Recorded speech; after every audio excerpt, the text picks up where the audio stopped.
여러분, 저 성경을 우리가 이제 지금 쭉 이렇게 했는데 11장까지 하시면서 하나님이 어떤 분이신가를 정리하셔야 돼요. 하나님이 어떤 분이신가? 태초에 천지를 창조하셨어요. 땅이 혼돈하고 공함이 흑암이 깊음에서 하나님이 수면에 운행하셨고, 하나님께서 빛이 있으라 말씀하시면 빛이 있었고, 그래서 이런 그 하나님의 성품에 대해서, 하나님의 인격에 대해서 여러분이 마음속에 정리가 되셨으면 이제 기도하실 때 그 하나님께 기도하는 것입니다. 창조주 하나님, 전능하신 하나님, 인간을 하나님의 모양과 형상대로 만드셔서 하나님의 생기를 보는 생명이 되게 하시고, 그 인간은 너무나 기뻐하시고 사랑하시고 생육하고 번성하고 땅에 충만하라고 그러고 복을 주신 하나님. 그러나 인간이 타락하여서 하나님을 떠났을 때에도 하나님 계속 찾아오시고 우리가 돌이키기를 원하시고, 그러나 계속 하나님을 향해서 등을 돌리고 우리 하나님을 떠났을 때 하나님께서는 여자의 우선인 예수 그리스도를 보내주셔서 그 사탄의 머리를 깨뜨리시고 우리 하나님의 자녀로 다시 권세를 주시겠다고 하신 그 약속들을 이루신 하나님. 우리는 지금 신약시대에 살고 있고요. 예수님께서 오셔서 그 십자가 사건으로 이 구약의 언약을 다 이루신 것을 우리가 지금 보고 있는 것입니다. 제가 성경을 이렇게 우리 성도님들하고 나누다 보면 구약 성경을 이렇게 한참 갈 겁니다. 구약 말라기까지 하려면. 그러면 이제 구약을 이렇게 오랫동안 하다 보면 신약에 주신 은혜를 자꾸 잊어버려요. 그래서 여러분이 그렇게 하시면 안 됩니다. 이 구약 성경이 다 이루어진 것입니다. 지금 신약에 예수님 오셔서 다 이루신 거예요. 그래서 여러분, 예수님 오셔서 다 이루신 거, 그리고 이 다 이루신 것을 우리가 온 세상에 나가서 복음을 전하기 위해서 이것을 깨닫는 것입니다. 그래서 성경을 보면서 가장 중요한 것은 하나님이 어떤 분이신가를 깨닫는 거예요. 하나님이 어떤 분이신가? 그 하나님을 깨닫고 그 하나님께 우리가 기도하고 그 하나님을 의지하고 그 하나님을 사랑하고 하나님께 순종하면 나중에 하나님의 나라에 들어갈 것을 기대하며 가기 위해서 우리가 성경을 읽는 것입니다. 그래서 그런 것들을 분명히 하시고 성경을 읽으시면 하나님께서 놀라운 지혜를 주세요. 아주 영적인 그런 통찰력들을 부어주실 것입니다. 자, 우리 오늘 이제는 어저께 이제 11장까지 원역사입니다. 그래서 1장부터 11장까지 인류 전체를 향하신 하나님의 메시지가 있는 거예요.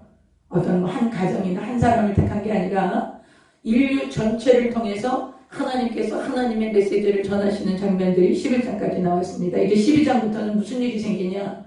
그 인류 전 역사가 아니라 하나님이 여자의 후손으로 예수님을 보내시기 위하여서 이제 한 가정을 택하시고 한 사람을 택하시는 거예요. 그가 바로 아브라함이죠. 그래서 이제 이 아브라함의 이야기가 시작되는데 아브라함은 그렇게 의롭거나 뭐 거룩한 성품을 가졌거나 그러신 것 같진 않아요. 그런데 다른 그 유대인들의 그 다른 책들, 그 요세푸스라고 하는 그 역사가가 쓴 책에 잠깐 보면 이제 그 요세푸스는 기독교인이 아닙니다.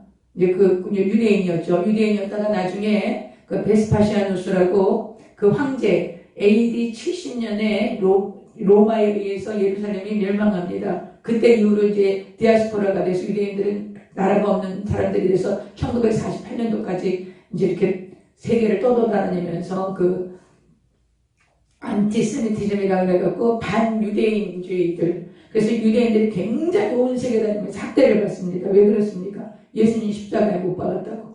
왜냐하면 온 세계를 기독교 문화가 잡고 있었기 때문에 유대인들이 예수님 십자가에 못 박았다고 아주 그냥 온데 가는 데마다 이 안티세미티즘, 반유대주의자들한테 굉장히 핍박을 받고, 심지어는 히틀러가 루터교 신자라고 그랬죠. 유대인들을 600만을 학살하는 그런 아주 어려운 그 힘든 삶을 살았던 게 이 유대인들입니다. 그런데 이제 이 유대인이었던 이 요세푸스가 그 베스파시아누스 황제의 양아들로 갑니다. 그러니까 로마인으로 되는 거예요. 그러면서 자기네 나라의 역사를 쓰기 시작해요. 그게 요세푸스 전쟁사라고 하는 것입니다. 그게 고대사 뭐 이렇게 몇 권으로 나뉘어져 있는데, 거기 보면 무슨 내용이 있냐면 자기 조상이죠, 아브라함 이야기인데, 아브라함이 굉장히 하나님을 찾았대요. 그 요세푸스가 쓴 책에는 아브라함이 하나님을 찾았기 때문에 하나님이 이렇게 보시고, 나를 찾는구나, 그래서 아브라함을 택하셨다, 뭐 이렇게 써놓기도 했더라고요. 근데 이제 하나님의 부르심은 하나님의 절대 주권입니다. 하나님의 절대 주권입니다. 여러분, 내가 막 부름받고 싶고 내가 하나님께 쓰임받고 싶다고 쓰임받는 게 아니더라고요. 우리가 예수님을 믿고 구원받아서 하나님의 자녀가 되는 것은 구원은 하나님의 절대 주권이에요. 그래서 우리가 뭐 저 사람 구원 받았느니 안 받았느니 우리가 그거 알 수 없어요. 알 수 없습니다, 여러분. 아이고 저 사람 구원 안 받은 것 같아. 그런 얘기 하시면 안 돼요. 그건 우리가 알 수 없어요. 구원은 하나님의 절대 주권이에요. 우리가 나중에 천국에 가면 정말 와 있을 줄 알았던 사람이 안 왔을 수도 있어. 그리고 저 사람 안 올 줄 알았는데 구원받아서 천국 와 있네? 그러고 놀랄 수도 있어요. 그러니까 구원에 대한 이 절대 주권은 하나님께 있기 때문에 우리가 그것은 알 수가 없습니다. 그래서 이제 이 아브라함을 부르시는 이 콜링, 이 부르심도 하나님의 절대 주권인 거예요. 이제 아브라함의 가문이 어떤 가문이었나, 그리고 아브라함은 이제 어떻게 부르심을 받아서 어떻게 반응했나, 이것을 보면서 이제 우리 오늘 말씀을 나누도록 하겠습니다. 11장 10절부터 제가 이제 읽을 테니까 여러분 같이 읽으세요. 소리 내서 읽으시는 게 좋습니다. 묵상한다는 건 뭐라 그랬어요? 작은 소리로 읊조리는 거. 성경 읽을 때 작은 소리로 중얼중얼 하는 것이 좋습니다. 10절. 셈의 족보는 이러하니라. 셈이 누구예요? 노아의 아들, 큰아들이죠. 셈의 족보는 이러하니라. 셈은 100세, 곧 홍수 후 2년에 아르박사스를 낳았어요. 셈의 아들 5명 낳았어요. 근데 그 5명 중에 아르박사시 세 번째 아들이었어. 아르박사스를 낳았고, 아르박사스를 낳은 후에 500년을 지내며 자녀를 낳았어요. 그러니까 셈이 100세에 홍수 2년에 아르박사스를 낳았으면 그러면은 500년을 더 낳았으니까 600세까지 사는 거죠. 그렇게 자녀를 낳은 거죠. 그 다음에 이제 아르박사스는 35세에 셀라를 낳았다. 아주 일찍 낳은 거예요. 이제 이 시대에는. 35세에 셀라를 낳고, 셀라를 낳은 후에 403년을 지내며 자녀를 낳았으며, 셀라는 30세에 에벨을 낳았고, 에벨을 낳은 후 403년을 지내며 자녀를 낳았으며, 에벨은 34세에 벨렉을 낳았고, 벨렉을 낳은 후에 430년을 지내며 자녀를 낳았으며, 벨렉은 30세에 르우를 낳았고, 르우를 낳은 후 209년을 지내며 자녀를 낳았으며, 르우는 32세에 수룩을 낳았고, 수룩을 낳은 후에 207년을 지내며 자녀를 낳았으며, 수룩은 30세에 나홀을 낳았어요. 나홀을 낳은 후에 200년을 지내며 자녀를 낳았으며, 나홀은 29세에 데라를 낳았고요. 데라를 낳은 후 119년을 지내며 자녀를 낳았으며, 데라는 70세에, 그 데라의 조상들은 뭐 30세 이렇게 그 자녀를 낳았는데, 데라는 70세에 아브라함과 나홀과 하나를 낳습니다. 그러니까 이제 아브라함의 아버지가 누가 되신 거예요? 데라죠. 데라가 이제 70세에 아브라함과 나홀과 하나를 새 쌍둥이로 낳았다는 얘기가 아니에요. 이렇게 이제 차이지게 낳았는데 아마 아브라함이 뭐 장남일 수도 있고 또 아니면 중요한 사람이기 때문에 이 성경을 기록해서 그 아브라함의 생애를 기록해야 되기 때문에 제일 앞에 나올 수도 있어요. 하여튼 뭐 장자인지 아닌지 그거는 성경을 통해서는 알 수 없습니다. 그냥 제일 앞에 적어놨네요. 그 다음에 이제 데라의 족보는 이러하니라. 데라는 아브라함과 나홀과 하란을 낳았어요. 데라가 누구를 낳았어요? 삼형제를 낳은 거예요. 아브라함과 나홀과 하란을 낳았어요. 여러분 이때는 홍수 후 292년이 지난 거예요. 이 연수를 따져보면요. 데라가 아브라함과 나홀과 하란을 낳은 것은 홍수가 지난 다음에 약 292년이 지난 후에 아브라함이 출생하게 돼요. 이제 아브라함을 낳고, 그 다음에 이제 이 삼형제 중에 하란은 롯을 낳았어요. 롯을 낳았고, 여러분 이 데라라는 이름이, 데라라고 하는 이름이 여행이라는 뜻이랍니다. 여행자, 여행. 정말 인생은 나그네 길이다. 아마 그런 걸 얘기하고, 그래서 이 데라가 갈대아 우르에서 하란이 지금 메소포타미아 시리아 북쪽 지역입니다. 그래서 이제 이 갈대아 우르라는 건 지금 이라크 지역이거든요. 여러분 성경에 보면 갈대아, 뭐 이오니아, 갈라디아, 또 뭐 무슨 갑바도기아, 그래서 이하가 붙는 거 있죠. 그 이하가 붙는 건 뭐냐? 땅이라는 얘기. 어떤 전 지역을 지명하는 땅. 우리가 뭐 강원도, 경기도 해서 이렇게 도자를 붙여서 지역을 분할하는 것처럼 이하가 붙으면 어떤 지역을 땅을 얘기하는 거예요. 그래서 갈대아라는 것은 이라크 지역을 얘기하는 거예요. 그래서 갈대아 사람들, 뭐 그러면 바벨론 사람들을 얘기하는 거예요, 성경에. 그리고 그 다소가 어디 있어요? 다소가 갈라디아, 다소 지역이라고 그랬죠. 갈라디아, 이하가 들어가는 건 한 지역을 얘기한, 땅을 얘기하는 거예요.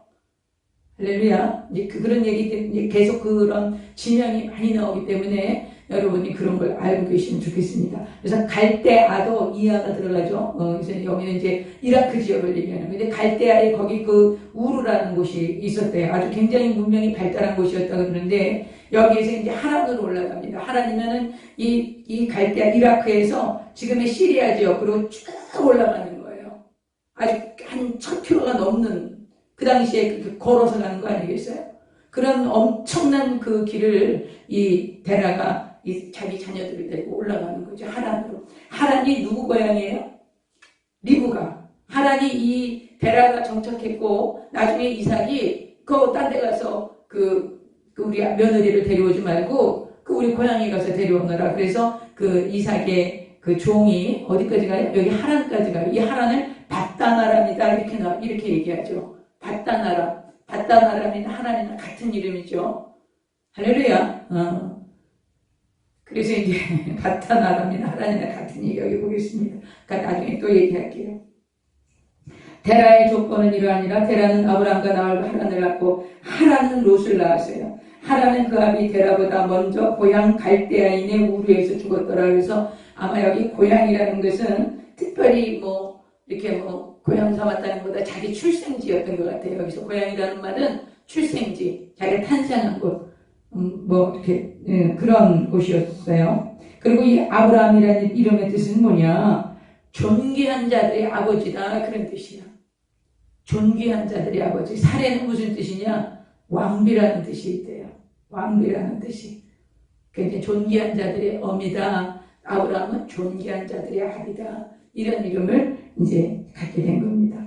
그래서 이제 하란이 먼저 죽었어요. 아들이 아버지보다 먼저 죽고, 하란의 아들 조카 롯만 데리고 이제 손주 롯을 데리고 이제 갈대아 우르에서 이라크 지역에서 이제 밧다나람 하란 지역으로, 여기서 하란이라는 이름도 있고 하란이라는 지명도 있는 거예요. 지명도 있는 거예요. 그래서 이제 아브라함과 나홀이 보겠습니다. 29절. 아브라함과 나홀이 장가들었으니 아브라함의 아내의 이름은 사레며 나홀의 아내의 이름은 밀가니 하란의 딸이요. 그러니까 롯의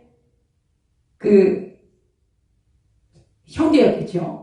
하란의 딸이니까, 하란의 아들이 롯이었으니까 하란의 딸이요. 하란은 밀가의 아버지이며 또 이스가의 아버지더라. 여러분, 여기서 아브라함의 아내 이름은 사레라 그랬는데 30절 보겠습니다. 사레는 임신하지 못함으로 자식이 없었더라. 여기서 제일 중요한 우리한테 주는 메시지는, 사레는 임신하지 못함으로 자식이 없었다는 거예요. 이 당시에는 자녀를 낳지 못하면 그는 어떤 신의 저주가 임했다고 보는 거예요. 그러니까 굉장히 이 당시에 아브라함과 사레의 입장은 아주 곤란한 입장이었을 거예요. 아기를 낳을 수 없었기 때문에. 근데 이제 아브라함과 사레는, 아버지는 데라가 한 분이에요. 아버지가 데라야. 사레의 아버지도 데라고 아브라함의 아버지도 데라예요. 엄마만 달라. 아마도 데라가 이 갈대아 우르에서 하란으로 올라오면서 다른 아내를 취했든가, 그래서 아마 배다른 이복 누이를 낳은 것이 사례였던 것 같아요. 그래서 이 배다른 이복 누이랑 결혼을 하게 되지요. 여러분, 이것은 그 당시에 부족 국가였기 때문에 있을 수 있는 일이에요. 이제 나중에 이것이 이제 430년 뒤에 이스라엘 백성들이 애굽에서 탈출한 다음에 하나님이 율법 주시죠. 그 율법에서 반드시 근친상간은 돌로 쳐서 죽이게 되어 있어요. 그러니까 율법이 있기 전에 이제 이 일들이 허용이 됐었던 거예요. 율법이 있기 전에. 그러나 이제 율법이 생기고 나서 근친상간은 돌로 쳐서 죽이라고 하십니다. 자, 그 다음 31절. 데라가, 아브라함의 아버지 데라가 그 아들 아브라함과 하란의 아들인 그의 손자 롯과 그의 며느리 아브라함의 아내 사레를 데리고, 아내이자 아브라함의 아내 며느리이자 딸이죠. 아브라함의 아내 사레를 데리고 갈대아인의 우르를 떠나 가나안 땅으로 가고자 하더니, 이라크 갈대아 우르에서 가나안 땅으로 가려고 하는 거예요. 가나안 땅은 지금의 이스라엘을 얘기하는 거예요. 제가 여러분 지도를 보여드리면 훨씬 성경이 보기 쉬운데 여러분이 지도를 한번 찾아보세요. 인터넷 검색을 하실 수 있는 분들은 이 성경을 인터넷 검색을 해서 반드시 지도를 보시면 좋겠어요. 또 지도가 잘 이렇게 안 되시는 분들은 저한테 메모를 주세요. 저한테 전화번호를 주시거나 그러시면 제가 카톡으로 보내드릴게요. 우리가 이제 PPT를 제가 좀 만들어 보도록 하겠습니다. 하여튼 그 갈대아인의 우를 떠난 건 이라크 지역을 떠나서 이제 가나안 땅으로 가려고 이스라엘, 지금 현재 이스라엘 땅으로 가려고 갈대아우에서 북쪽으로 쭉 올라오는 거예요. 쭉 올라와서 하란에 이르는 거예요. 바단-아람이라고 하는 곳에. 거기에 이르렀는데 데라가 나이가 205세가 되어 하란에서 죽었더라. 여러분, 데라가 205세가 되어 돌아가셨을 때 지금 이 나이를 이렇게 보면은요, 야곱 때까지 살아계셨어요. 데라가 그렇게 아주 오래오래 살고 계셨는데 왜 그것을 데라가 여기서 죽었다고 이야기를 하느냐. 이제 여기서 성경에서 데라의 역할은 여기까지인 거예요. 그 데라가 뭐 언제까지 살고 있었다 그런 얘기를 기록할 필요가 없는 거죠. 그래서 여기까지 데라 이야기가 끝이 납니다. 그리고 이제 12장. 자, 이제 하란에 와 있죠.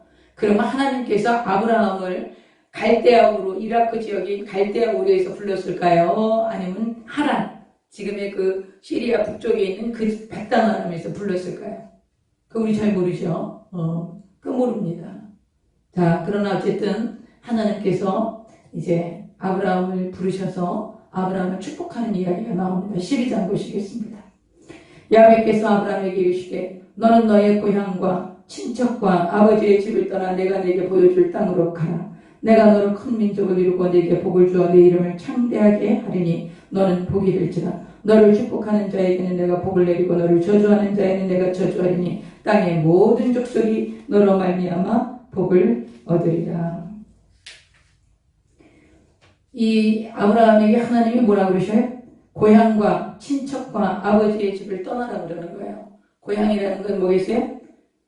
아브라함이 혈연 공동체가 있는 거야. 지연 공동체, 지역적으로 지연 공동체가 있는 거고, 친척은 혈연 공동체를 떠나라는 거예요. 그리고 아버지의 집을 떠나라는 거예요. 그래서 여러분, 자기가 보호받고 익숙해서 거주하고 그리고 늘 함께 할 수 있었던 그 본토, 친척, 아비 집을 떠나도록 하나님이 말씀하세요. 그리고 내가 내게 보여줄 땅으로 가라는 건 어디로 가라고 하시는 게 아니에요. 내가 내게 지시하는 땅, 이게 옛날 성경에는 지시하는 땅으로 가라 그래요. 그러니까 하나님이 이렇게 손가락으로 가르치는 땅으로 가라 그러는 거예요. 더 쉽게 얘기하면 여러분에게 하나님께서 얘야, 너 내가 지시하는 땅으로 가라. 그러면 여러분이 인천공항에 나가는 거예요. 거기 공항에서 또 기다리는 거예요. 하나님이 어디로 가라 그러는지. 지금 이런 태도인 거예요. 하나님이 손가락으로 가르치는 곳을 따라서 아브라함은 가라 그러시는 거예요. 근데 하나님께서 약속하시죠. 그냥 가라 그러시는 게 아니라 복을 주신다 그래요. 첫째, 근데 큰 민족을 이루겠다고 하세요. 지금 이 사례가 아기를 못 낳는 것이 아주 중요한 멘트였어요. 그렇죠? 사례는 임신할 수 없었어요. 근데 하나님께서 이 아브라함에게 큰 민족을 이루겠다 그래요. 그리고 내게 복을 줘서 내 이름을 창대하게, 여러분 이름을 창대하게 한다는 건 굉장히 그 유명한 권세를 주신다는 거예요. 여러분, 우리가 을지로가 왜 을지로가 됐습니까? 을지문덕 장군의 이름을 높이려고 그러는 거죠. 세종로가 왜 세종로가 됐습니까? 세종대왕의 이름을 높이려고 그러는 거예요. 그렇죠? 그러니까 여러분, 우리의 이름, 저기 파리에 가면 드골공항이라고 그러고, 미국 가면, 미국 수도가 워싱턴 아닙니까? 워싱턴이 누굽니까? 미국의 1대 대통령이지 않습니까? 그러니까 여러분, 그 이름을 창대케 한다는 것은 그만큼, 이 아브라함이 아주 이 범인류 사이에 이바지하고, 그래서 하나님의 역사를 위하여 하나님의 동역자로 아주 위대하게 쓰임받는다는 것을 주님 약속하시는 것이죠. 이름을 창대하게 하시겠다고 말씀하시고요. 그 다음에 이제 세 번째가 뭐냐? 내가 복이 될 거라는 거예요. 여러분, 사람이 복을 받으면 땅이 복을 받습니다. 그리고 복 받은 사람이 가면 그 공동체 안에 복을 받습니다. 저와 여러분이 이 아브라함의 복을 받으시기 바랍니다. 예수님이 그렇게 말씀하죠. 갈라디아서 이렇게 말씀하시죠. 예수님이 우리 위해서 저주를 받은 바 되셨어요. 저주받은 자는 나무에 달아 죽이는 거예요. 나중에 이제 율법에 그래서 저주받는 자는 나무에 달아 죽이니까 나무에 달아서 예수님이 십자가에 달려 죽으셨어요. 여러분, 우리가 십자가에 달려 죽었다고 말씀하잖아요. 나무에 달아 죽었다고 이렇게 말씀합니다, 성경은. 그 예수님을 나무에 달아 죽인 건 왜 그래요? 우리의 저주를 예수님이 대신 담당하신 거예요. 그 우리의 저주를 대신 담당하시고 무슨 복을 받게 하시려고? 아브라함의 복을 받게 하시려고. 그것이 갈라디아서의 말씀이에요. 그래서 아브라함의 복을 받게 하신다는 게 바로 뭐예요? 너로 큰 민족을, 여러분 큰 민족 지금 일이 있을 수가 없는 일이야. 자녀를 못 낳는다니까? 출생을 하지 못해 지금 그 생산하지 못하는 거예요, 사례가. 그런데 거기다 대고 하나님이 지금 큰 민족을 이룰 거야. 그리고 내 이름을 창대하게 할 거야. 어떻게 이름이 창대해지겠어요? 지금 다른 나라에서 온 거야, 이 가나안 땅에. 이미 가나안 땅에 가나안 족속이 살고 있었잖아요. 그러니까 아브라함은 이방인처럼 왔는데 하나님이 여기서 그 이름을 창대하게 해줄 것이라고 얘기하시죠. 그리고 네가 복이 될 거라고 얘기하세요. 이런 것들은 지금 하나님의 주권이 아니면 이루어지지 않는 얘기예요. 아브라함이 막 계획을 짜고 내가 열심히 노력해갖고 이렇게 해야지 그런다고 되는 일들이 아니야, 이게 지금. 전적인 하나님의 주권으로만 하나님의 이 약속을 이루실 수 있는 것이지요. 사랑하는 여러분, 우리가 우리의 삶의 여정을 지나갈 때 전적인 하나님의 주권으로 이루어져 있는 일들이 상당히 많습니다. 그러므로 여러분 이런 것들을 믿음으로 받아들이셔야 돼요. 이것을 아브라함에게 이렇게 행하셨던 하나님께서 이제는 예수 그리스도를 통해서 우리의 모든 저주를 속량하셨단 말이에요. 저는 인생을 살아가면서 정말 저희 친정의 원가정부터 아주 어려움이 많은 가정입니다. 그러나 그 모든 가정의 그 어려움들을 정말 예수 그리스도께서 십자가에 달려 죽으심으로 하면 그 모든 저주를 속량하시고 아브라함의 축복을 우리에게 주셨어요. 그래서 정말 큰 민족까지는 아니지만 우리 자녀들이 생육하고 번성한 은혜를 받아 누리고 그리고 또 아주 열심히 성실하게 주님을 섬기고 이러는 것을 보면 얼마나 감사한지 모르겠어요. 여러분, 이런 은혜와 축복을 예수 그리스도를 말미암아서 우리에게 주신 거예요. 할렐루야. 여러분, 이걸 믿으셔야 돼요. 예수님이 나무에 달려 죽으신 것은 내게 아브라함의 복을, 내 모든 저주를 속량하시고 내게 아브라함의 복을 주시려고 하시는데 그 아브라함의 복은 무엇이냐? 내가 큰 민족을 이루게 하시고 그리고 나를 상대하게 하시고 그리고 내가 복이 되게 하시는 거예요.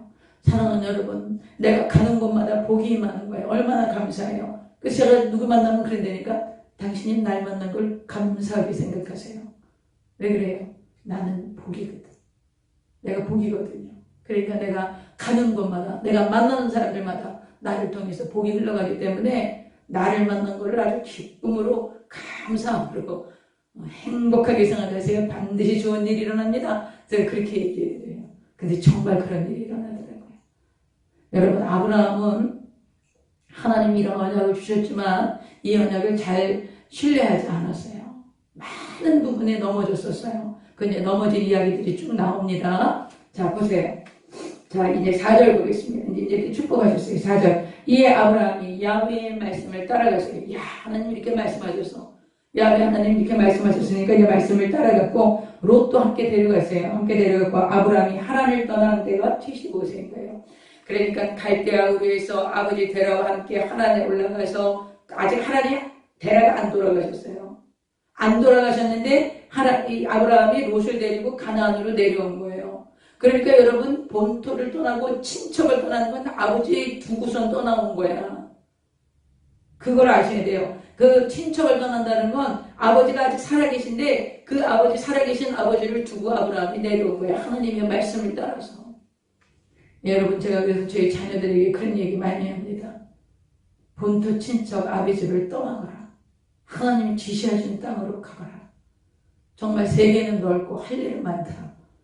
저희 교회 지체들에게도 저는 아이들이 좀 넓은 세상 바라보고 하나님이 주신 이 온 세계를 좀 누리면서 그렇게 온 세계에 나가서 좀 살았으면 좋겠어요.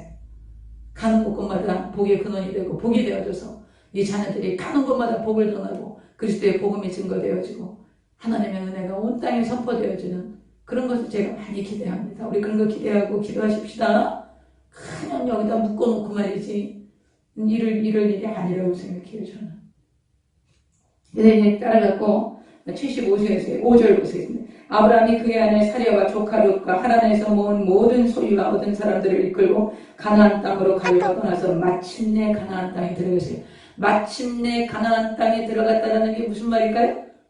이제 가나안 땅이 어디예요? 지금의 이스라엘이에요. 이스라엘. 그 가나안 땅에 이제 도착한 거예요. 이제 롯도 데리고 가족들 데리고 또 도착한 거예요. 그리고 6절 아브라함이 그 땅을 지나 세겜 땅 모래 상수리 나무에 이르니 그때 가나안 사람이 그 땅에 거주하였더라. 이미 가나안 족속이 아브라함이 들어갔을 때 거기 먼저 살고 있었어. 살고 있었는데 아브라함이 들어간 거예요. 7절 여호와께서 나타나시죠. 야훼께서 아브라함에게 나타나 이르시되 내가 이 땅을 내 자손에게 주리라 하신지라. 자기에게 나타나신 야훼께 그가 그곳에서 제단을 쌓고 하나님을 뵙자마자 아브라함이 한 게 뭐였어요? 단을 쌓은 거예요. 노아가 홍수 이후에 방주에서 나오자마자 한 일이 뭐였어요? 단을 쌓은 거예요. 단을 쌓는 게 뭐예요? 하나님을 경외하는 것을 보여준 거예요. 하나님이 내 인생의 주권자라는 것을, 하나님이 인도하시지 않으면 안 된다는 것, 죽고 사는 것이 하나님의 주권에 있다는 것을, 그리고 하나님은 살리시는 분이라는 것을, 하나님은 우리를 축복하시는 분이시라는 것을, 하나님은 우리에게 정말 생명을 주실 뿐만 아니라 우리가 큰 민족을 이루고 우리 이름을 참대하게 하시고 우리가 복이 되게 하시는 분이시라는 것을, 그것을 감사하며 드리는 것이 우리의 예배가 되어야 되는 것입니다. 여러분 그렇게 예배 드리세요. 예배 드릴 때 그냥 징징거리고 마지못해서 드리고 막 예배 시간에 왔다 갔다 하고 졸고 그러면 안 됩니다. 그러시면 안 돼요. 예배 시간에 저하고 눈이 마주쳐서 저를 뚫어지게 쳐다보셔야 돼요. 목사님, 설교하시는 목사님, 예배 인도하시는 데들한테, 예배 인도하시는 분들한테 막 집중하셔야 돼요. 하나님이 저분을 통해서 무슨 말씀을 하실까? 오늘 나에게 주시는 은혜가 무엇일까? 그리고 여러분이 그걸 사모하셔야 돼요. 막 예배를 그냥 뭐 주일 예배 그냥 막 형식적으로 왔다 갔다 하고 여러분 그러면 정말 우리가 사단의 밥이 됩니다. 동물의 왕국 같은 거 보면요. 이 무리를 지어, 초식동물은 무리를 지어 다니잖아요. 이렇게 양이나 얼룩말이나 이런 것들 다 이렇게 무리를 지어 다니는데 꼭 보면 무리에서 한두 마리가 뒤처집니다. 그러면 이런 그 라이언이나 이런 이 동물들이 그 뒤처진 거 꼭 그거 잡습니다. 여러분 우리가 자꾸 이렇게 아웃사이더가 돼서 교회에서 막 이렇게 하고 그리고 예배 제대로 안 드리면 그러면 정말 마귀에게 밥이 됩니다. 반드시 사탄에게 귀신에게 밥이 됩니다. 정말 예배를 할 때 집중하시고 예배에 정성을 다하시고 그리고 예배 빠지지 말고 예배를 왜 빠져요? 예배보다 더 중요한 게 뭐가 있습니까? 많은 것 같다 우리 성도들 막 예배 아이고 내가 오늘 예배 못 가요 그래서 뭔데요? 그러면 그게 별로 중요한 것도 아니야. 그거 안 하고도 얼마든지 예배 올 수 있는 건데 그런 것들이 저는 조금 이해 납득이 안 갑니다. 물론 여러 가지 형편과 사정이 있으시겠지만 저는 그렇게 얘기할 때 보면 저는 좀 의아해요. 예배가 더 중요한 거 아닌가? 여러분 예배를 먼저 사모하고 예배를 잘 드리면요 나머지 하나님 다 해결해 줍니다. 반드시 그렇게 해결해 줍니다. 그냥 예배 빠지고만 나가서 막 일 보고 막 일해야 될 것 같아갖고 나가서 해봐야 여러분 그거 안 풀려요. 하나님이 하시는 게 낫겠어요? 여러분이 하시는 게 낫겠어요? 지혜로운 사람은 예배 중심으로 사는 거예요. 아브라함이 그랬잖아요. 7절요. 야훼께서 아브라함에게 나타나 이르시되 내가 이 땅을 내 자손에게 주리라 하신지라. 자기에게 나타나신 야훼께 그가 그곳에서 제단을 쌓은 거예요. 8절. 거기서 베델 동쪽 산으로 옮겨 장막을 지니 서쪽은 베델이요 동쪽은 아이라. 그가 그곳에서 야훼께 제단을 쌓고 야훼 이름을 부르더니 점점 남방으로 옮겨갔더라. 그러니까 남쪽으로 계속 내려오고 있었던 거예요. 자, 그 다음에 이제 10절.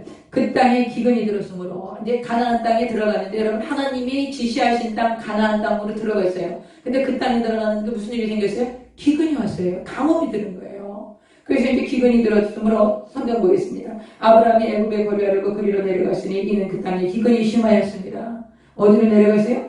애굽으로 내려간 거예요. 여기 보니까 하나님이 여기 가나안 땅에 가라고 그랬잖아요. 지시하신 땅이에요. 지시하신 땅에 가라고 했는데 하나님 여기 지금 가뭄 들었어요. 하나님 우리 어떻게 할까요? 여기서 하나님을 기다리고 하나님 공급하시는 것을 기다릴까요? 아니면 우리가 곡식을 찾아서 애굽으로 갈까요? 하고 한 번쯤 하나님께 여쭤볼 수도 있었겠죠. 그런데 지금 여기서 아브라함이 그렇게 여쭤봤다는 얘기가 없네요.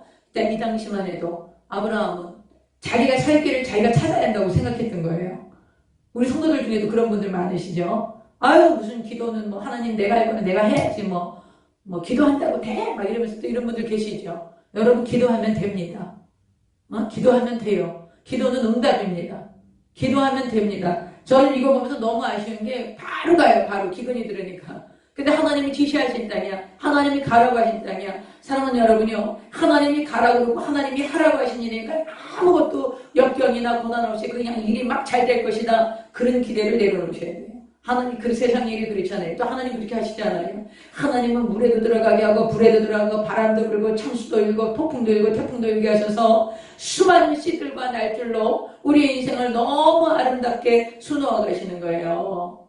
그러므로 여러분 하나님이 하라고 하신 일에도 고난이 있어요. 하나님이 가라고 하신 것에도 어려움이 있는 것입니다. 그때 어떻게 해요? 하나님께 여쭙고 하나님을 의지하는 것이죠. 한 놀라운 일을 행하시는 거예요. 근데 여기 보니까 애굽을 간 거 보니까 그렇게 하지 않았어.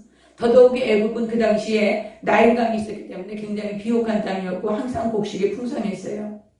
그런데 우리가 요셉을 한번 생각해 볼까요? 요셉을 따라서 7년 기근이 왔을 때 2년 기근 만에 그 요셉을 통해서 야곱의 자손들이 전부 다 애굽으로 가죠. 그 나중에 결국 어떻게 돼요? 애굽의 노예가 돼요. 여러분 물질을 먹을 걸 따라갈 때 그때 그러니까 세상을 따라가고 물질을 따라가고 먹을 걸 따라가면 그러면 이제 노예가 될 수가 있어. 말씀을 따라가셔야 돼. 말씀을 따라가셔야지. 하나님의 말씀보다 내 육신의 정욕, 이생의 자랑, 안목의 정욕을 따라서 결정하고 따라가면 이제 세상의 노예가 되는 거예요. 여러분 이게 간단한 일인데 우리가 그거 참 못합니다. 그러나 이제 말씀을 배우셨으니까 그렇게 하실 줄로 믿습니다. 이제 그냥 뭐 아무 생각 없이 그냥 먹을 거 찾아서 그냥 애굽으로 갔어요. 근데 애굽에 가니까 또 이때 이 당시에 75세인데 이 아브라함이 살해 나이가 그러면 10년 아래니까 65세란 말이죠. 근데 65세의 그 살해가 굉장히 아름다웠던 것 같아요. 뭐 그때의 미의 기준과 지금 미의 기준이 다르니까 어떨지 모르겠지만 어쨌든 지금 이제 굉장히 미인이었던 것 같습니다. 어떤 분이 그러더라고요. 미인하고 사는 거 굉장히 힘듭니다. 그러시더라고. 하여튼 좀 이제 11절 보겠습니다. 그가 애굽에 가까이 이르렀을 때 그의 아내 사례에게 말하되 내가 알기에 그대는 아리따운 여인이라 애굽 사람이 그대를 볼 때 이르기를 이는 그의 아내라 하여 나는 죽이고 그대는 살리리니 원하건대 그대는 나의 누이라 하라. 그러면 내가 그대로 말미암아 안전하고 내 목숨이 그대로 말미암아 보존되리라 하니라. 아이고 이제 그 애굽이라는 낯선 땅에 이국 땅에 갔는데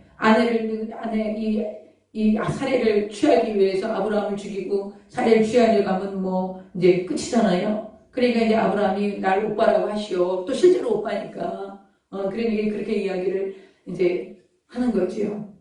여기서 여러분 어떻게 생각하세요? 너무 슬픈 얘기죠? 너무 슬픈 얘기. 어떻게 남편이 이럴 수가 있겠어요?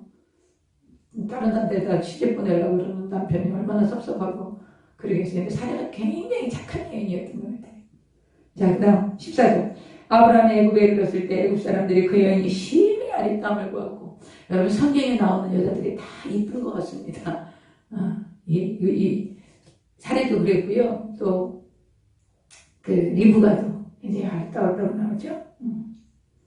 심히 아리따움을 보았고 바로의 고관들이 여기서 바로라는 것은 왕을 얘기하는 거예요. 우리는 제일 높은 통치자를 고대 제일 높은 통치자를 왕이라고 했죠. 근데 이제 애굽은 바로라고 해요. 그래서 바로 왕 그러면 왕 그렇게 되는 거예요.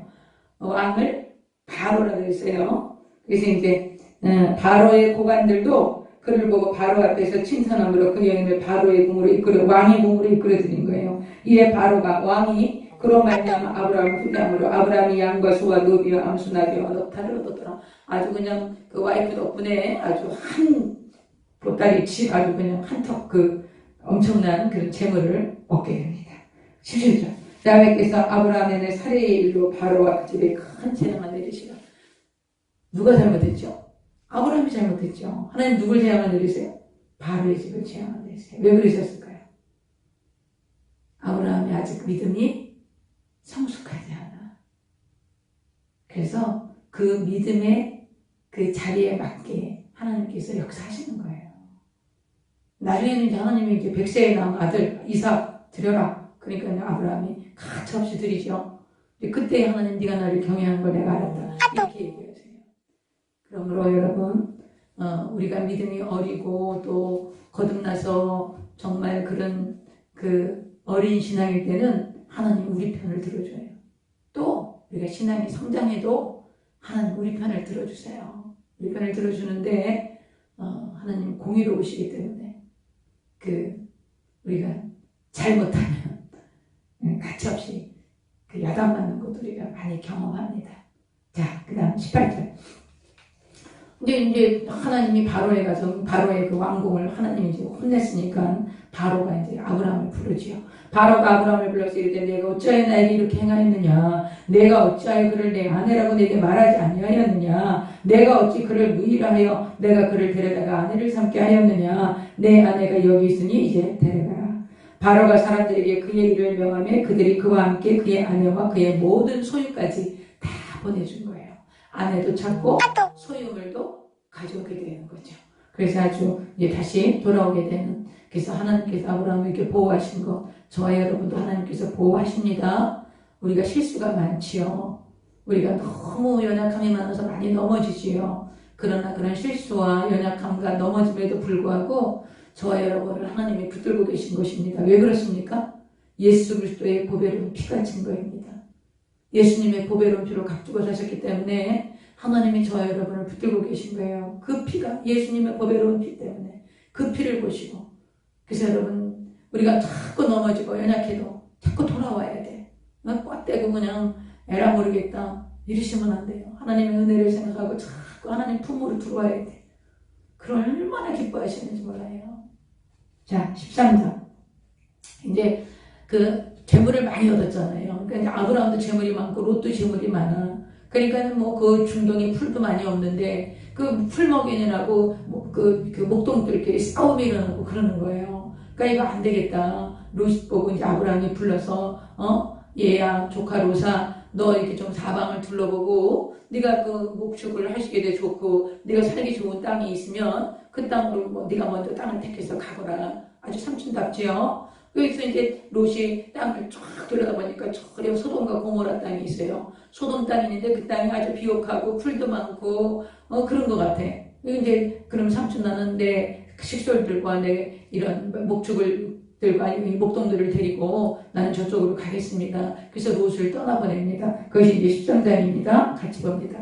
아브라함이 애굽에서 그와 그의 아내와 모든 소유와 롯과 함께 네겝으로 올라가니 아브라함의 가축과 은과 금이 풍부했거든요. 여러분 아브라함이 굉장히 부자였어요. 집에서 318명의 군사를 키울 정도로, 군사를 키우려 318명 군사를 키우려면 어떻게 먹여야죠, 재워야죠, 또 용돈 줘야죠. 그러니까 그 당시에 이 아브라함이 굉장히 부자였어요. 318명의 그 직원을 둔 그런 아주 정말 중소기업 이상의 그런 사람이었죠. 아주 굉장히 그 복을 받은 거예요.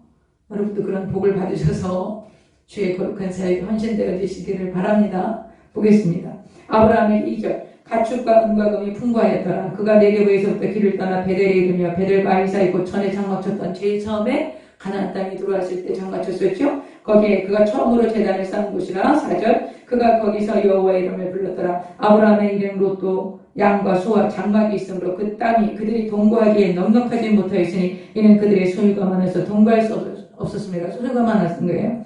그러므로 아브라함의 가축의 목자와 롯의 가축의 목자가 서로 다투고 또 가나안 사람과 브리스 사람도 그 땅에 있는지라 그랬겠지요. 가나안 사람 원래 워낙에 거기 거주하고 있었고 그러니까 롯도 들어가고 아브라함도 들어갔으니까 아주 목축지가 모자랐겠지요.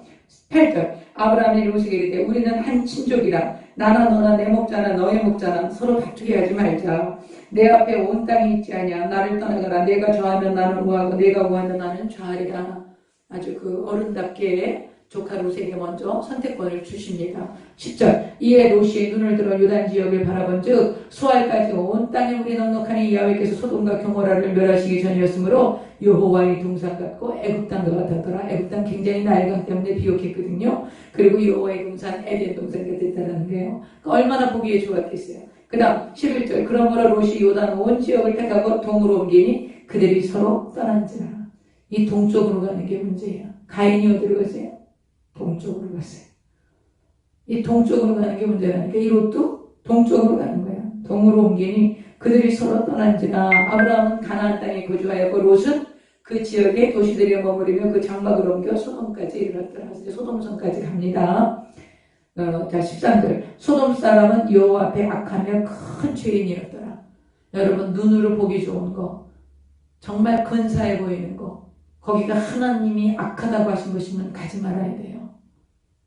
여러분, 우리가 강남 가서 못 살면 어떤 수준에 들어가지 못하는 것 같은 그런 생각을 많이 하시더라고. 그러지 마세요. 그렇지 않습니다. 전혀 그렇지 않습니다. 사람의 눈에 보기에 여러분 막 수백억, 수천억 가지고 있는 사람들 하나도 못 가져갑니다. 하나도 못 가져가요. 그냥 숫자상으로 있는 거야. 그 사람들 하루에 밥 5끼 먹지 않습니다. 뭐 좋은 옷 그거 입어봐야 뭐 몇천만 원, 보통 한 벌이 몇백만 원, 몇천만 원 그렇다고 그러더라고요. 그거 한두 번 입어봐야 뭐가 달라집니까? 사람이 그만큼 그 명품이 됩니까? 그렇지 않습니다. 그러므로 눈에 보이는 게 좋은 것이 우리에게 좋은 게 아니에요. 여러분 이런 것들을 잘 분별하셔서 사람에게 보이려고 하지 마세요. 하나님이 보고 계세요. 그래서 그 사람을 기준으로 삼고 사람에게 보이기 시작하면 우리 기준이 다 흔들립니다. 그래서 우리는 이렇게 말씀을 배우는 저와 여러분은 하나님께 기준을 두고 하나님의 말씀이 내 인생의 기준이고 하나님이 이런 분이시기 때문에 우리가 하나님을 의지하고 하나님을 신뢰하고 나아가십시다. 자, 보세요. 이제 소돔은 아주 보기에는 좋았지만 사람들이 악했단 말이에요. 악하고 하나님이 이제 소돔성을 심판하시려고 작정하신 거예요. 이제 롯이 아브라함을 떠난 다음에 하나님이 아브라함에게 나타나요. 롯이 일단 하나님이 안 나타나셨어요. 여러분 하나님께서 우리를 만나주실 때 막 소란하고 사람이 많고 막 여러 사람들한테 여러분 이거 생각하셔야 돼요. 막 여러 사람들한테 인기가 있고 여러 사람들이 여러분을 칭찬하고 막 좋은 소리 해주고 그러잖아요. 그럴 때는 하나님이 잘 1대1로 이렇게 하나님을 독대할 때 하나님이 잘 안 만나잖아요. 내 마음이 이렇게 높아져 있는 거야. 여러분 칭찬 듣는 걸 조심하셔야 돼요. 칭찬 듣는 거. 칭찬 들으면 꼭 마음이 이렇게 높아지더라고요. 여러분은 안 그러지 근데 저는 그렇더라고요. 그래서 이렇게 마음이 이렇게 높아지면 주님을 간절히 사모하는 마음이 그만큼 안 돼. 그래서 제가 사람에게 칭찬받는 것은 하나님께 미움받는 것이니라 예수님이 그 말씀 왜 하셨는지 제가 알겠더라고요. 그래서 이제 하여튼 사람을 좀 떠나보내고 홀로 독대할 때 하나님께서 만나주셔요. 그리고 상한 심령일 때 여러분이 문제가 있고 상처받고 고난이 있을 때 있잖아요. 그때 하나님 나한테 왜 이러세요? 막 그러면서 짜증나고 그러죠. 그럴 때 하나님께서 만나주세요. 혼자 독대할 때. 이 세상에 나 혼자 버려져서 아무도 없는 그런 그 외롭고 고독한 시간들이 있다면 여러분 그 시간 즐기세요. 하나님 제가 지금 혼자예요. 하나님 저에게 임재해 주세요. 저를 찾아와 주세요. 제 안에 임재하셔서 저를 살펴주세요. 그러면 여러분 주님께서 임재하십니다. 오늘 롯이 떠난 다음에 아브라함이 허전했어요. 아버지도 일찍 잃고 그 불쌍하게 살아는 조카 롯이 측은해서 애국까지 데리고 가고 그냥 큰 손에서 못 놓고 이제 아브라함이 굉장히 인정스러운 사람이셨던 것 같아요. 그렇게 했는데 이제 이 조카 롯을 떠나보내고 나서 아브라함 마음이 그렇게 편하지 않았겠지요. 여러분 그러시죠? 저도 저희 조카들 굉장히 이뻐했습니다. 근데 진짜 뭐 잘하고 나니까 아무것도 아니더라고. 그냥 진짜 아무것도 아니더라고. 자, 그 다음에 이제 보세요. 14절. 롯이 아브라함을 떠나며 야훼께서 아브라함에게 이르시되 너는 눈을 들어 너 있는 쪽에서 북쪽과 남쪽 그리고 동쪽과 서쪽을 바라봐라. 보이는 땅을 내가 너와 네 자손에게 주리니 영원히 이르리라. 내가 내 자손이 땅에 티끌 같게 하리니 사람의 땅에 티끌을 능히 셀 수 있을 텐데 내 자손도 세리라. 너는 일어나 그 땅을 종과 힘으로 두루 다녀봐. 내가 그것을 네게 주리라. 여기서 롯이 떠난 후에 아브라함 혼자 남은데 하나님께서 말씀하신 거예요. 눈을 들어 바라보라는 거예요. 동서남북을 바라봐. 그리고 네가 이 보이는 땅, 너한테 보이는 이 땅 내가 다 줄게. 롯은 지금 그 땅 보고 갔지? 그러나 나는 너에게 네가 지금 동서남북 눈을 뜨고 바라보는 그 땅을 내가 너에게 다 줄 거야. 여러분, 이것을 우리 주영계 목사님은 바람의 법칙이거든요. 나중에 야곱이 그 삼촌한테 억울해서 그 삼촌의 양들을 갖다 놓고서는 실한 양이 하면은 뭐 떡갈나무, 단풍나무 잎 갖다 놓고 그걸 바라보니까는 아주 그 실한 양들이 그 얼룩덜룩한 양을 낳았더라. 그 바람의 법칙 얘기하셨죠? 성경은 그런 것들이 많이 나옵니다.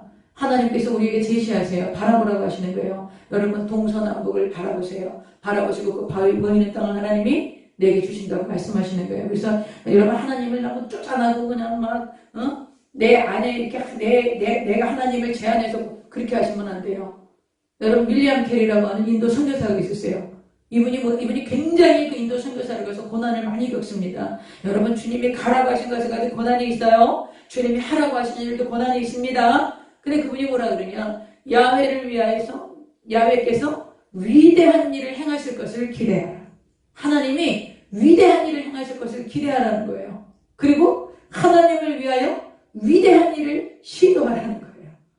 가만히 있으면 안 돼요. 가만히 있으면 안 돼요. 하나님 보여주셨단 말이에요. 동서남북을 바라보라는 거예요. 저도 계속 바라보고 있죠. 우리는 이제 우리에게 주신 사명을 위해서 계속 그것을 바라보면서 지금 기도하고 있는 중이죠. 근데 내가 내 자손이 땅에 티끌 같게 하리고 이 사람이 땅에 티끌을 셀 수 있는데 네 자손 내 수도 셀 것이다. 그러니까 지금 자손이 하나 더 없어. 여러분, 하나님의 언약이 얼마나 이게 얼토당토하는가 한번 보세요. 지금 손에 잡히는 거 아무것도 없거든요. 눈에 보이는 거 아무것도 없거든요. 귀에 들리는 거 아무것도 없어요. 뭐만 있어요? 하나님의 말씀만 있는 거예요. 황당하죠? 얼마나 황당하겠어요. 조카로 또 떠나가고 아내와 만나서 그냥 아내하고 단둘이 있는데 뭐 자녀도 하나도 없고 나이가 많아서 자녀나 생산할 능력도 없고 그런데 하나님은 그냥 동서남북 봐라. 이 땅 다 너한테 줄 거고 네 자손에 티끌을 셀 수 있을 텐데 네 자녀도 셀 수 있을 것이다. 티끌마다 많게 하시겠다. 아니, 그렇게 말씀하시는데 지금 현재 상황은 전혀 아니라는 거지. 여러분, 말씀을 따라가시겠습니까? 환경을 보시겠습니까? 말씀을 따라가십시다. 저는 이제 초등학교 2학년 때부터 예수 믿었어요. 그래서 이제 중학교 1학년 때 제가 성령 세례를 받고 여기까지 이렇게 오면서 얼마나 많은 연약함이 있었겠어요. 근데 이제 그런 중에 정말 하나님의 말씀을 붙들고 몸부림친 게 이제 여기까지 오게 된 원동력이었죠. 그래서 여러분, 말씀 반드시 알아야 돼. 그래야지 이 말씀 붙들고 갈 수 있는 거예요. 성경을 모르면서 뭘 믿고 갑니까? 여러분, 반드시 성경. 그리고 제가 아침에 보내드리는 묵상하는 거, 여러분, 구약만 이거 구약 지금 몇 달을 해야 되는데 계속 구약만 하다 보면 아이고 이게 신약이 좀 낯설고 그래요. 그래서 제가 좀 사병이들 계속 아침에 묵상을 보내는 겁니다. 아침 그 반드시 읽으세요. 본문을 한 5번에서 10번을 읽으시면 제가 드린 거 말고 여러분에게 주시는 하나님의 사인이 있어요. 하나님 메시지가 있어요. 성령이 감동하시면다고 그거를 적으세요. 그럼 하루 종일 그 말씀이 나를 이끌어갑니다. 그런 것들을 여러분이 경험하시면서 말씀의 인도하심을 받으셔야 되는 거예요. 자, 18절. 이에 아브라함이 장막을 옮겨 헤브론에 있는 마므레 상수리 스프리로 거주하며 거기서 여호와를 위하여 또 제단을 쌓았더라. 롯이 가고 난 다음에 하나님이 나타나셔서 언약의 말씀을 주시고 나니까 또 헤브론으로 옮겨서, 헤브론은 아주 중요한 도시입니다. 헤브론이 거기서 이제 그 해적 속에 땅을 사서 굴을 사서 그 가족 묘지가 있어요. 그래서 지금도 헤브론은 그 아브라함, 사레, 뭐 이삭, 그 다음에 이제 뭐 리브가 이런 그 아브라함의 자손들이 묻어 이제 산소가 있는 그런 곳이에요. 그러니까 그 조상들의 그런 우리 뭐 이렇게 조상 왕들이 있던 능 이런 거 아주 귀하게 여기지 않습니까? 그것처럼. 그래서 이 헤브론을 또 하마스들, 저 가자 지구에 있는 그 테러가 하는 하마스들이 또 그 헤브론에 그 미사일을 자주 쏜답니다. 하여튼 이스라엘은 계속 지금도 편치 않습니다.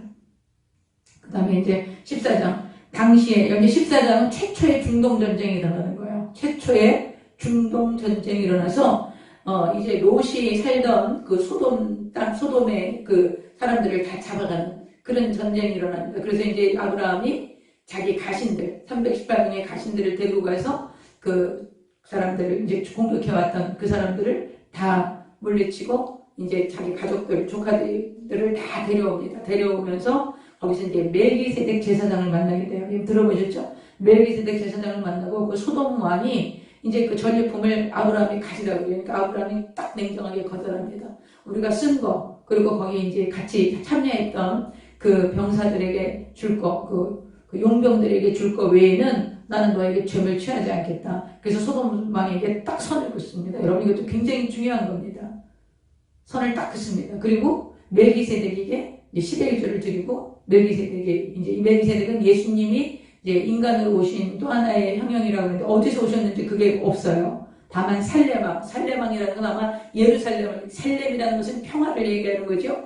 그러니까 예루살렘에서 오신 평화의 왕. 그래서 멜기세덱이 오시면 이제 나타나셔서 전쟁하고 올 때 이제 그 멜기세덱에게 11조를 드리고 축복을 받는 장면이 나옵니다. 제가 쭉 그냥 읽겠습니다. 14장. 당시에 시날왕 아므라벨, 엘라살왕 아리오, 엘라망 그돌라에멜, 고이망 디달이 다섯 부족 국가를 얘기하는 거예요. 부족 국가의 왕들이 소돔왕 베라와 고모라왕 비르사와 아드미왕 시납과 스모이왕 스메델이 벨라왕과 수아랑과 싸우니라. 이들이 다 시딤 골짜기고 지금의 연회에 모였더라. 이들이 12년 동안 그돌라오메를 섬기다가 제13년에 배반한지라. 그러니까 아마 조공을 들이다가 13년에 이 그돌라오멜이 아마 좀 힘이 약해졌는지 이제 안 드리는 거예요. 그러니까 이제 이 그돌라오멜 그 엘라왕이 5왕을 포함해가지고 이제 이 소돔을 대표하는 그리고 이제 이 5 부족 국가를 쳐들어온 거예요. 5절. 제14년에, 그러니까 이제 14년에 그돌라오멜과 그와 함께한 왕들이 나와서 아스드롯 가르나임에서 르바 족속을, 한에서 수스 족속을, 샤멜 기라다임에서 엠 족속을 치고 호리 족속을 그 산 세일에서 쳐서 광야 근방 엘바란까지 이르렀으며 그들이 돌이켜 엠메스밭 곧 가데스에 이르러 아말렉 족속의 온 땅과 하사손 다말에 사는 아모리 족속을 친지라. 소돔 왕과 고모라 왕과 아드마 왕과 스보임 왕과 벨라 곧 소알 왕이 나와서 시딤 골짜기에 그들과 전쟁을 하기 위하여 진을 쳤더라. 엘람 왕 그돌라오멜과 고임 왕 디달과 시날랑 아므라벨과 엘라사랑 아리오 네 왕이 곧 그 5왕과 맞서니라. 시딤 골짜기에는 역청 구덩이가 많은지라. 소돔 왕과 고모라 왕이 달아날 때에 그들이 거기 빠지고 그 나머지는 산으로 도망하며 네 왕이 소돔과 고모라의 모든 재물과 양식을 다 빼앗아가는 거야. 빼앗아가고 소돔에 거주하는 아브라함의 조카 롯도 사로잡고 그 재물까지 노력하여 갔더라. 근데 거기에서 이제 이 병사가 이제 탈출을 해서 아브라함에 온 거야. 자, 13절. 도망한 자가 와서 히브리 사람 아브라함에게 알리니 그때에 아브라함이 아모리 족속 마므리의 상수리 숲을 근처에 거주하였더라. 마므리는 에스겔의 형제의 또 아넬의 형제라. 이들은 아브라함과 동맹한 사람들이었더라. 아브라함이 그의 조카가 사로잡혔음을 듣고 집에서 길리고 훈련된 자 몇 명이요? 318명. 대단하죠? 18명을 거느리고 단까지 올라온 거예요. 단이라는 것은 이제 그 이스라엘 제일 북쪽 지역을 얘기하는 거예요. 근데 여기서 단이라고 나온 거 보면 이 성경이 기록될 때 12지파, 야곱의 12지파가 이제 형성이 다 된 거예요. 모세가 기록했을 때. 지금 단이라는 얘기가 그래서 나오는 거죠. 단까지 쫓아가서 15절. 그와 그의 가신들이 나뉘어 밤에 그들을 쳐부수고 다메섹 왼편 호박까지 쫓아가 모든 빼앗겼던 재물과 자기의 조카 롯과 그의 재물과 또 부녀와 친척을 다 찾아왔다. 대단하죠, 아브라함이. 그 다음 17절. 아브라함이 그돌라오멜과 그와 함께한 왕들을 쳐부수고 돌아올 때에 소돔 왕이 사회의 골짜기 곧 왕의 골짜기로 나와서 그를 영접하였더라. 얼마나 고마워요. 대신 싸워주고 롯도 다 또 소돔도 다 회복시켜주고 다 싸워주시니까 너무 고맙죠? 근데 이제 여기 누가 나타나시냐? 살렘왕 멜기세덱이 나타나세요. 살렘왕 멜기세덱이 떡과 포도주를 가지고 나왔으니 그는 지극히 높으신 하나님의 제사장이었더라. 그가 아브라함에게 축복하여 이르되 천지의 주제이시여 지극히 높으신 하나님이여 아브라함에게 복을 주옵소서. 너희 대적을 내 손에 붙이신 지극히 높으신 하나님을 찬송할지로다 하매 아브라함이 그 얻은 것에서 10분의 1을 멜기세덱에게 주었더라. 이 멜기세덱은 어디서 왔는지 누구인지 그런 게 성경에 기록되어 있지 않아요. 그래서 아마 이 멜기세덱은 예수님이 아니겠는가 많은 그 학자분들이 그렇게 해석을 하십니다.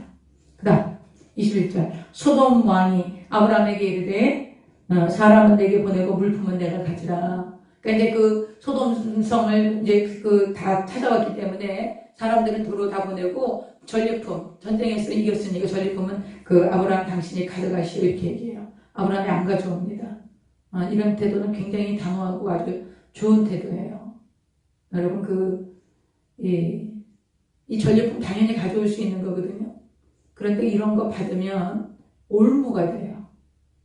그러니까 아브라함이 아주 깔끔하게 거절합니다. 보겠습니다. 22절 아브라함의 소돔왕에게 이르되 천지의 주제이시오 지극히 높으신 하나님 야훼께 내가 손을 들어 맹세하노니 네 말이 내가 아브라함으로 치부하게 하였다 할까요?